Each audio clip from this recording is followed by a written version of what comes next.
It's the IdahoSports.com Prepcast, and look, emerging from the shadows, it's the big boss, the honcho, Paul Kingsbury. I've been hanging out in Biden's basement with him. It's been fun.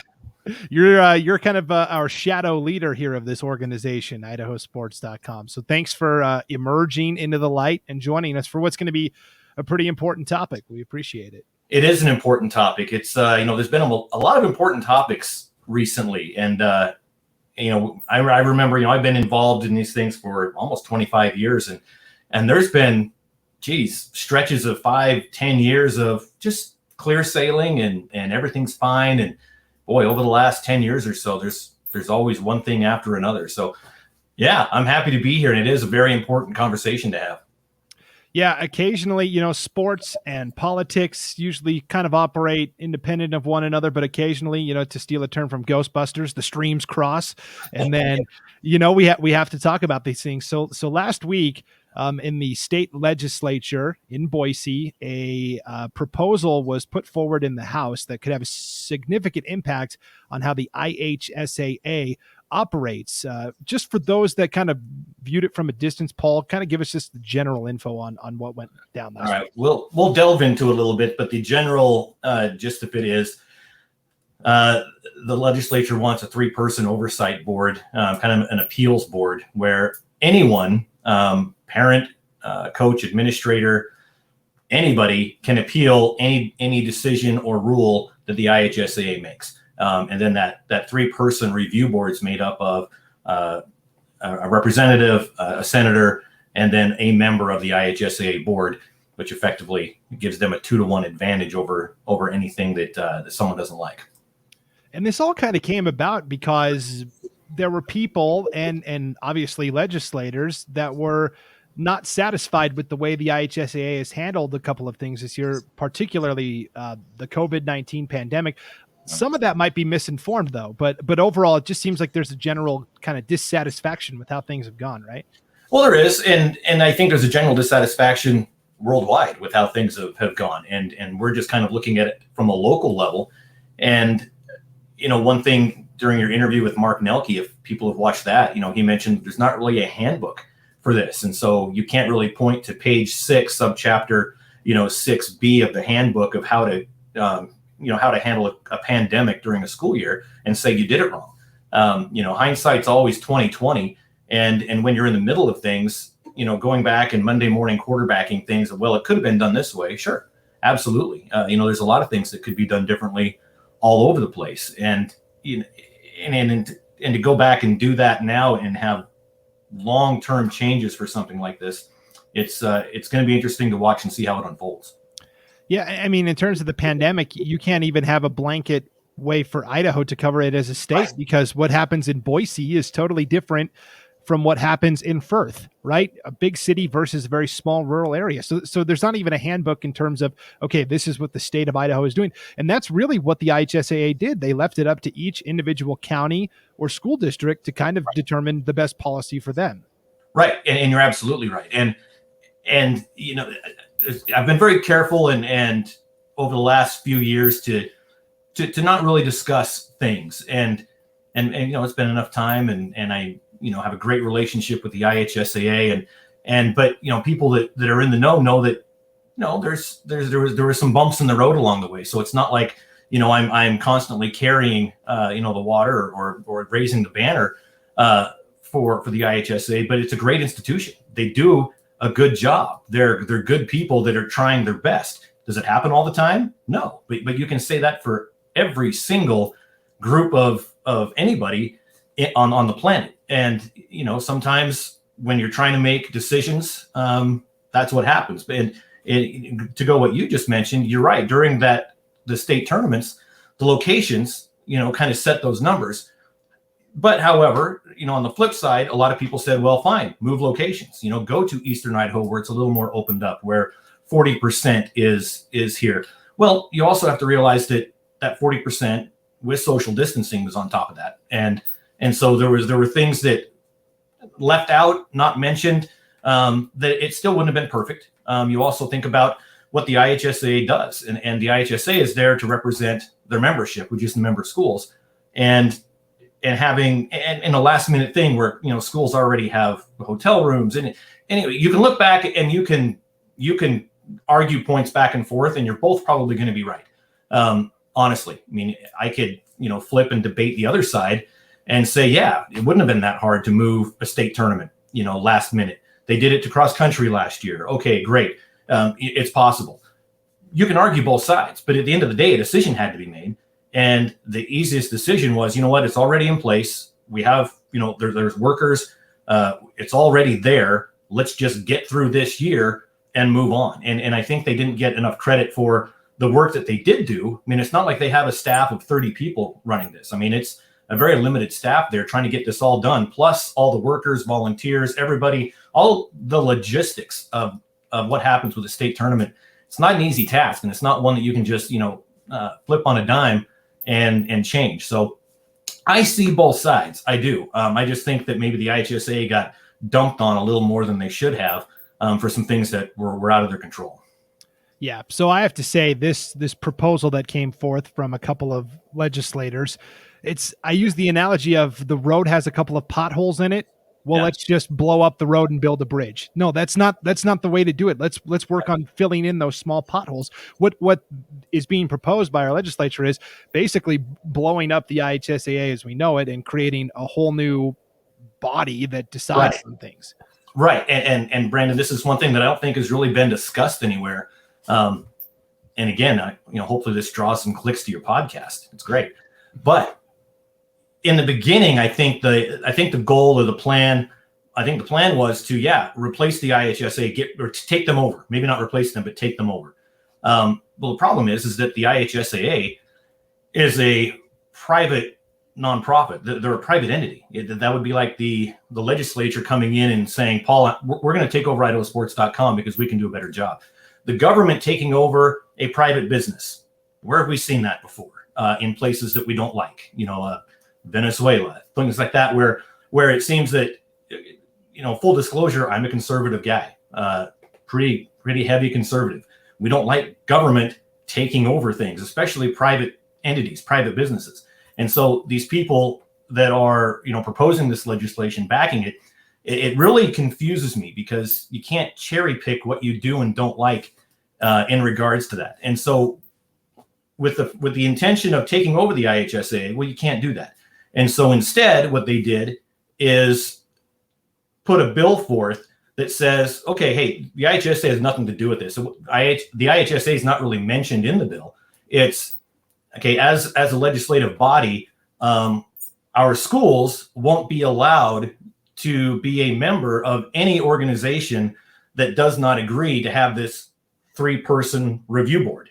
Not mentioning the IHSAA, but what they're saying is any member school, any school in Idaho can't be a part of an association that doesn't agree to this. Well, the IHSAA didn't agree to it. They went back and voted on it when the legislature offered it to them and said, hey, will you willingly accept this 3-person review board? The board of directors, Ty Jones then went back to the board of directors and said, hey, this is what they want, vote. They voted no, which was the right decision in my opinion. They didn't like it. And so they came back and put a bill forth that says, okay, our schools aren't going to be allowed to be a part of any association unless they agree to have this 3-person review board. Strong arming, overreach. There's a few words you can attach to that, but that's essentially what this bill is. And like you mentioned with the potholes, okay, this road is almost 100 years old with the IHSAA covering or managing high school sports in Idaho with the state tournaments, rules, transfers, those sort of things, and it's evolved over the years.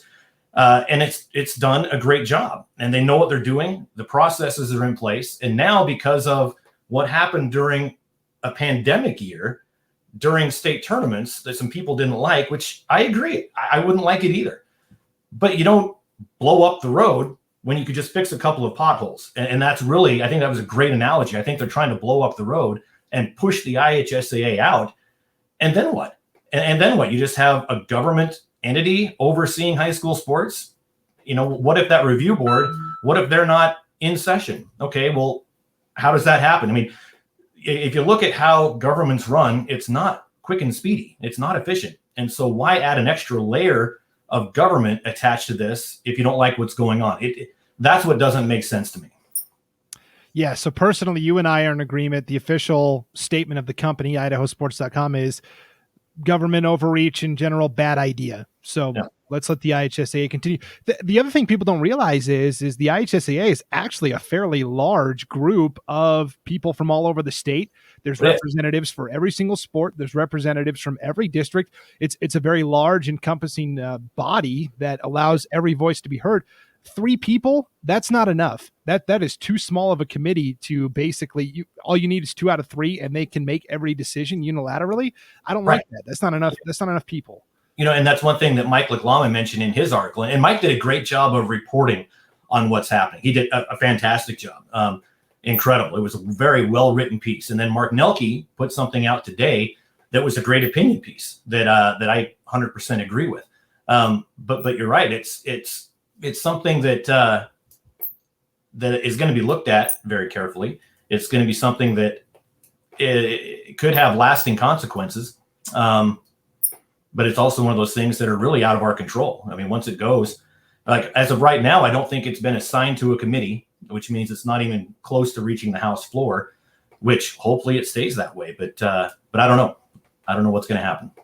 I would say if you're a sports fan and you're listening to this or watching this, write your local representative. And to me, it doesn't even matter which side of the fence you fall on, if you're in favor of it or against it, but contact your representative and let them know, because I think sometimes it's easy for the political side to lose touch with the people they're representing. And so the only way we can improve that is for all of those fans out there and parents and administrators is to contact your local representative so we can get a better picture. Because I'll be honest, I've seen a lot of people speak out against it. I haven't seen a ton of people speaking in favor of it, but maybe that's just what I'm seeing. I'm sure there's people out there, but there were a few comments that came up saying, that's what we need. They need some oversight, and sure. I mean, every organization needs oversight. I mean, but that's kind of how the IHSAA is built, and that's how it's supposed to be. They've got the board of directors, and they make the decisions. 15 board members.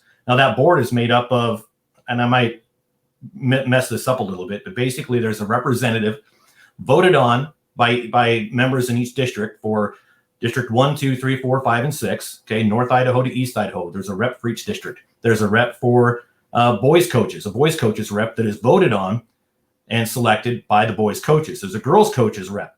Same thing. A superintendent's rep, a principal's rep.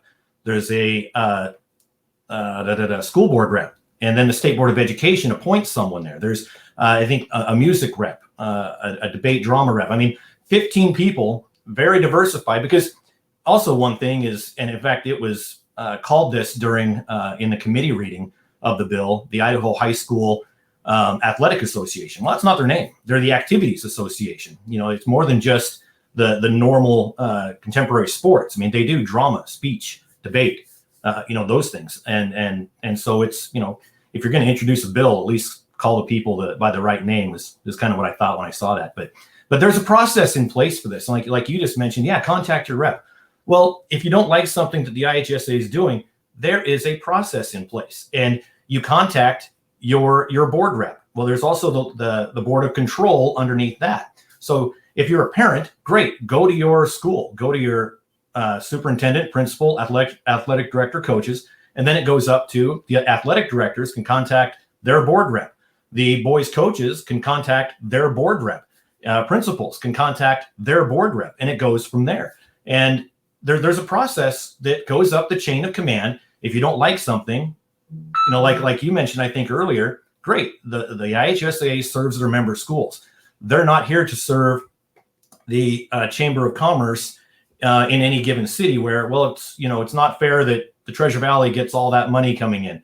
Well, it's not the IHSAA's job to make sure that hotels are filled in another part of the state. It's their job to make sure that state tournaments are run, that they are providing state tournaments, and that they're done in a way that will overall, in general, save schools as much money as possible. Does that happen all the time? No. I mean, I've written articles when state volleyball is held up north and, in Coeur d'Alene, and 1 out of the 8 teams on the bracket might be, the north team could be from Orofino. And yet everybody's traveling up north to Coeur d'Alene to play And that doesn't make sense to me.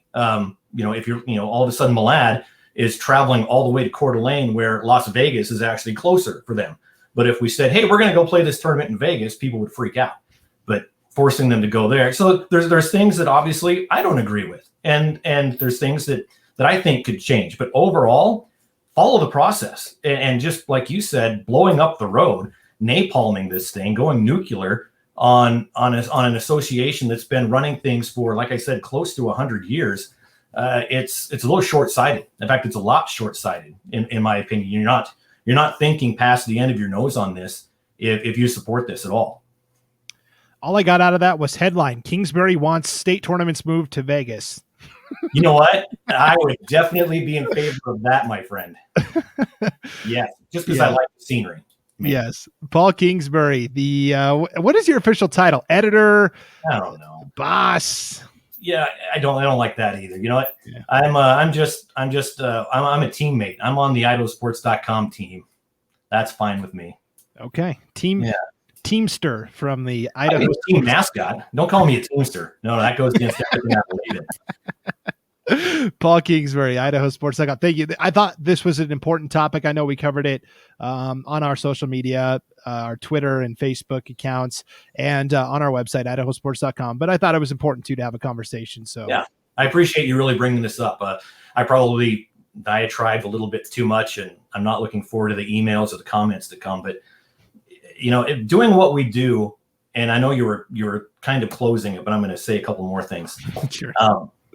But one thing that we have the advantage of, me in particular, is having been around so long. I mean, I earned these gray hairs because I've had a chance to see everything from every perspective. I happen to live in Kuna, but I am not a guy that everything should be in Boise because Boise's better. It's not. I mean, I love Eastern Idaho.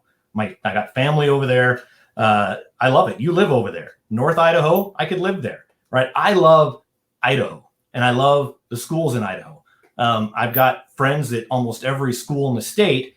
And so that gives us a little bit of eagle eye perspective where we can kind of step back and say, okay, long-term, what's best? One thing that, and I've said this before, when I first started back before the turn of the century, and in this whole thing, Bill Young was the executive director of the IHSAA, and he really took me under his wing. I was just a kid.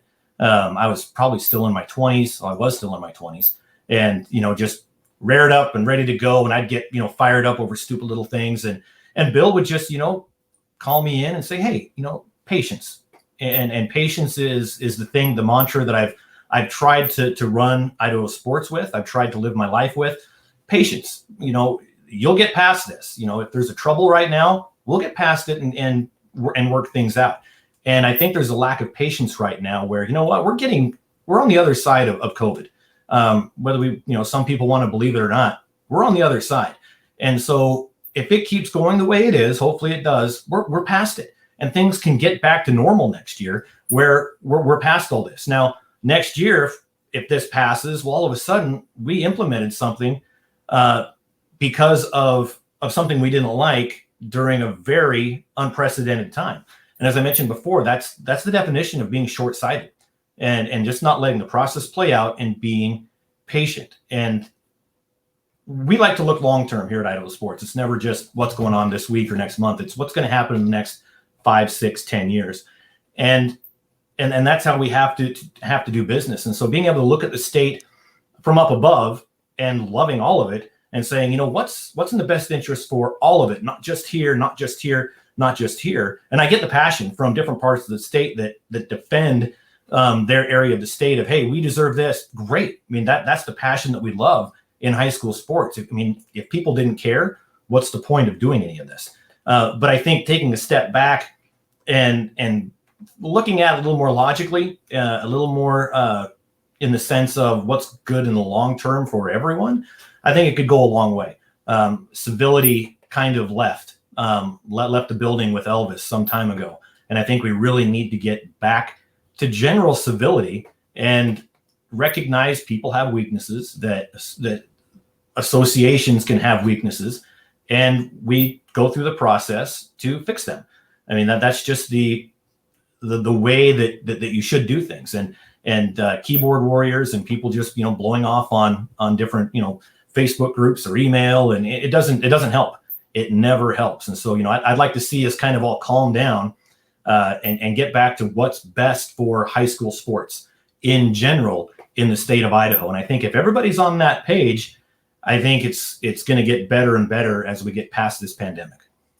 Yeah, I think tensions have run high because everybody's cooped up inside. We're not able to go out and do the things that we want to do. And like you said, hopefully, this time last year, there were no high school sports. So we've already made a huge improvement from what was going on a year ago. So I wasn't sure there'd be an Idaho Sports this time last year when we were looking at things going, oh boy, closing down high school sports, that affects IdahoSports.com just a tad. So yeah, I'm very grateful sports started back up in the fall. Yeah, absolutely. All right. Well, Eagle Eye, Paul Kingsbury, thanks for joining us here on the IdahoSports.com Prepcast.